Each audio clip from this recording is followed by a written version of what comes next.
आप देख रहे हैं देश लाइव, देश की आवाज। अस्सलाम वालेकुम, आदाब, नमस्कार, सत श्री अकाल। देश लाइव में आपका स्वागत है। मैं सहल कुरैशी इस वक्त मौजूद हूँ अहमदाबाद के जो साइबर क्राइम का जो ऑफिस है अहमदाबाद सिटी का, मैं वहाँ पर हूँ शाहीबाग इलाके के अंदर। और यहाँ पर आप देख सकते हैं कांग्रेस के युवा नेता शाहनवाज शेख यहाँ पर मौजूद है, पूरे काउंसिलर हैं जमालपुर से।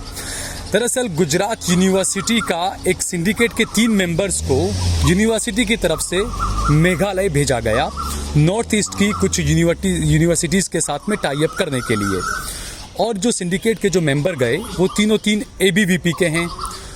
उन जो खबरें आई और जो फोटोज़ आए उसके बिहाफ पे, उसके आधार पर जो NSUI के जो यूनिवर्सिटी के जो नेता हैं कांग्रेस के NSUI के, वनराज मीर उनका नाम है, युवा नेता हैं। उन्होंने सोशल मीडिया पर एक पोस्ट डाला अपने कार्यक्रम को लेकर कि NSUI एक कार्यक्रम करेगी। उस कार्यक्रम की कुछ डिटेल उसमें लिखी थी और ये आरोप लगाए गए थे कि जिन 3 सिंडिकेट जो ABVP के हैं, जिन्हें भेजा गया यूनिवर्सिटी के खर्च से, वो अपने परिवार के साथ में वहाँ गए हैं। और ये आरोप लगाया गया कि उनके परिवार का खर्चा भी क्या यूनिवर्सिटी ने उठाया है। इसी बात को लेकर एक मैसेज जो है वो अलग अलग NSUI और कांग्रेस के ग्रुप में डाला गया था। और उसके बाद रात को बहुत देर लेट नाइट जो है वो वनराज मीर को गिरफ्तार किया गया, हिरासत में लिया गया। साइबर क्राइम की तरफ से FIR दर्ज की गई और रात से वनराज मीर यहाँ पर ही साइबर क्राइम में है। NSUI के काफ़ी छात्र और काफ़ी नेता यहाँ पर हैं। शाहनवाज से हम बात करेंगे। शाहनवाज, क्या है जो मैंने बताया, ये मामला आखिर है क्या? देखिए, नॉर्थ ईस्ट की यूनिवर्सिटी के साथ MOU करने गुजरात यूनिवर्सिटी ने 3 लोगों की कमेटी को भेजा था जो सिंडिकेट सभ्य थे।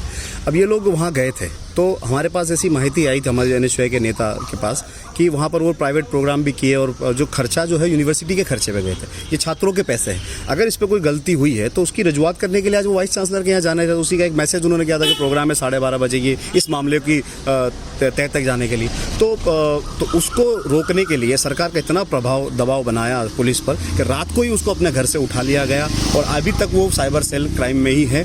हमारी यही मांग है सरकार से कि जिस तरह से विद्यार्थियों की आवाज़ आप दबा रहे हैं, क्या कोई लोकतंत्र में आवाज़ नहीं उठा सकता? क्या अपनी रजुआत नहीं कर सकता? सही गलत वो प्रशासन तय करेगा, यूनिवर्सिटी तय करेगा, सरकार तय करेगी, लेकिन क्या हमें अपनी आवाज़ उठाने का हक नहीं है? ये पूरी तरह से तानाशाही है, ये पूरी तरह से गलत है, हम इसकी निंदा करते हैं। और ये आपका कहना ये कि सिर्फ कार्यक्रम को लेकर मैसेज था, क्या इसको लेकर हम बात करना है? उसी मैसेज पर गिरफ्तार? बिल्कुल, हम जैसे किसी नॉर्मल वे में जो हम आंदोलन करते हैं, आवेदन पत्र देते हैं, तो उसका मीडिया को और सबको, हमारे कार्यकर्ताओं को हम इन्फॉर्म करते हैं कि हम यूनिवर्सिटी 12:30 बजे इकट्ठा होंगे और इस मामले की जांच के लिए हम आवेदन पत्र देंगे VC को। तो क्या हम आवेदन पत्र भी नहीं दे सकते? मतलब सरकार इतनी डरी हुई है, इतने अपने कौभांडों के और अपनी गलत नीतियों से डरी हुई है कि हम किसी चीज़ का आवेदन पत्र भी नहीं दे सकते। रात के 2:30 बजे पुलिस को इतनी फुर्सत है और इतने सारे क्राइम हो रहे देश में, स्टेट में, शहर में, उसके लिए फुर्सत नहीं है। और रात के 2:30 बजे एक विद्यार्थी को, एक स्टूडेंट को घर से उठाकर लेकर आए और 12-13 घंटे से आज वो पुलिस हिरासत में है। ये खुद बहुत ही निंदनीय है। अच्छा, दूसरा कि जो साइबर क्राइम के जो मामले जो सामने आ रहे हैं, वडोदरा के अंदर 2 दिन पहले की घटना है। अब्दुल कयूम नाम है युवक का, सामाजिक कार्यकर्ता भी है, कुछ अपनी शॉप वगैरह भी चलाते हैं। उन्होंने जूनागढ़ का एक वीडियो था जिसमें ये बताया जा रहा था कि पुलिस वाले मार रहे हैं कुछ मुसलमान लड़कों को दरगाह के पास में खड़े रखकर, मुंह पर कपड़ा बांधकर। तो वो अब्दुल कयूम ने भी कुछ ऐसा कुछ लिखा कि भाई सब जगह न्यूज़ दिखाई जा रही है, इस तरीके से मार रहे हैं, पुलिस का मारना सही नहीं है। अब्दुल कयूम को भी साइबर क्राइम ने बुलाया और 2 दिन तक उनको भी वहाँ पर रखा और मेंटली टॉर्चर उनका भी हुआ।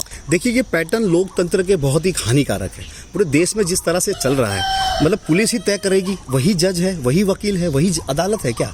किसी भी मामले में हमें लोकतंत्र पर और कानून व्यवस्था पर पूरी तरह से विश्वास है और हम लोग उस पर विश्वास रखते हैं। देश का युवा, छात्र, सब लोग इस पर विश्वास रखते हैं। क्या आपको ही विश्वास नहीं है कानून व्यवस्था पर?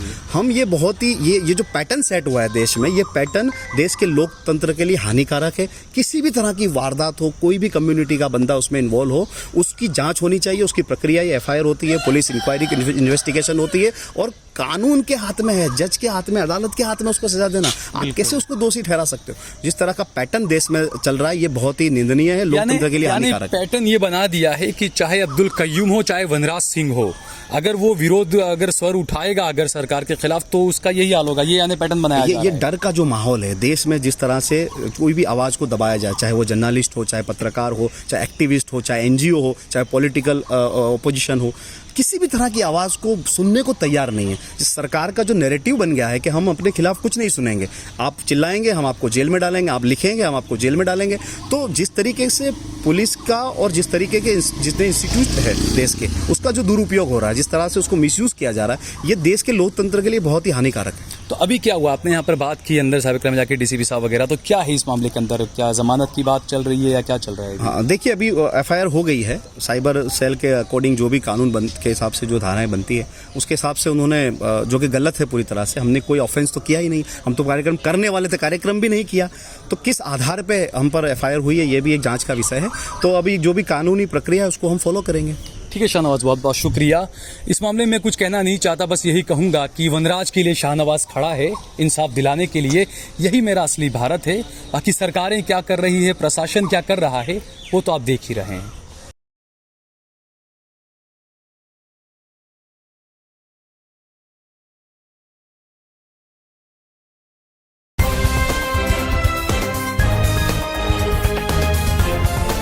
देश और दुनिया की तमाम छोटी और बड़ी खबरों के लिए हमारे चैनल को सब्सक्राइब करना न भूलें और बेल का बटन जरूर दबाएं।